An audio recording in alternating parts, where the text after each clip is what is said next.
Bonjour, alors je suis avec Laurent Verbillier, donc, qui est directeur informatique de l'aéroport de Toulouse. C'est exact.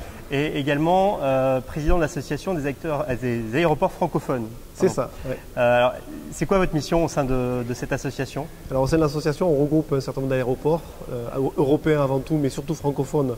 De par notre langue, on a une facilité à échanger et on participe et on échange à différents travaux, qu'ils soient innovants, qu'ils soient informatiques ou qu'ils soient numériques, pour un meilleur partage des pratiques et des innovations entre nous. D'accord. Et cette impulsion numérique dans cette association, elle est récente, elle est ancienne? Elle est assez récente. On a eu un petit peu de mal avant de trouver quelle était notre voie sur le sujet, donc on a brainstormé longtemps.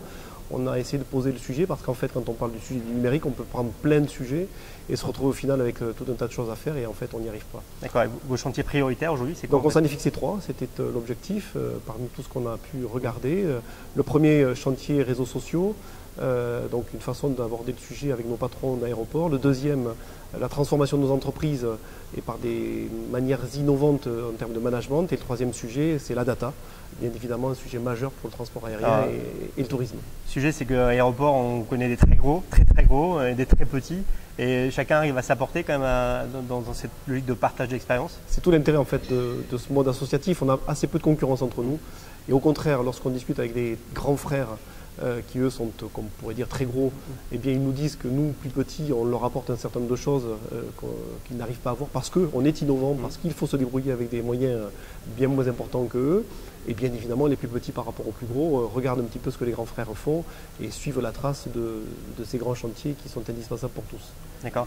Et on voit des maturités au niveau de la présence géographique ou pas? Oui, pas forcément sur le plan géographique, plutôt sur le plan organisationnel, sur le plan de la gouvernance de nos entreprises. On est sur des schémas et des organisations qui sont assez différents. Vous avez des très grands aéroports qui sont sur un modèle capitalistique classique. Les plus petits sont rattachés souvent à des collectivités locales.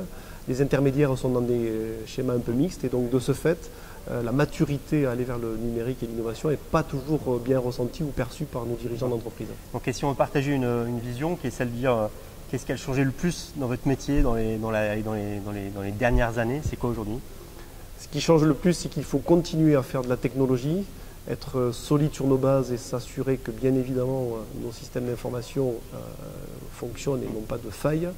Mais ce qui est nouveau, c'est d'approcher par les usages des réponses aux métiers de nos entreprises, aux challenges de nos actionnaires et ainsi que la volonté des dirigeants à transformer nos sociétés.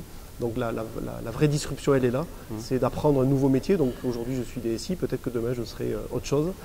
Et en tout cas j'espère que ça évoluera dans ce sens-là, parce que là aussi il faut que nos métiers dans les systèmes d'information cherchent également à évoluer vers de nouvelles fonctions. Et vous l'avez souligné, un enjeu d'accompagnement au changement d'humain qui est considérable. Qui est colossal. L'humain dans tout cela est peut-être la priorité. On parle de compétences, on parle de pédagogie, on parle d'accompagnement de toutes ces personnes qui concourent à bien utiliser les outils et à en faire le meilleur usage, que ce soit du salarié qui se rend au contact d'un client, que ce soit un manager ou des fonctions support. Toutes les strates de l'entreprise sont concernées et bien évidemment le facteur humain est colossal. Merci Laurent. Et puis, avec plaisir. Très heureux de repartager d'autres expériences au sein des aéroports mondiaux et francophones. Merci. Merci. Au revoir. Au revoir.